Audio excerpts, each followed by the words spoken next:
அடுத்த முதலமைச்சர் அண்ணன் EPS ஆற்றல் மிகு தலைவர் வருகவே.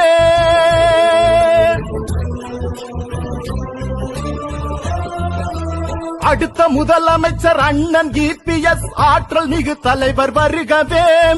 எடுத்த காரியங்கள் யாவும் வெற்றி பெற எங்கள் EPS வருகவே. தலைவர் EPS வருகவே, எங்கள் தன்மான சிங்கம் வருகவே. தலைவர் EPS வருகவே, எங்கள் தன்மான சிங்கம் வருகவே. வருகவே வருகவே வருகவே. அடுத்த முதலமைச்சர் அண்ணன் EPS ஆற்றல் மிகு தலைவர் வருகவே.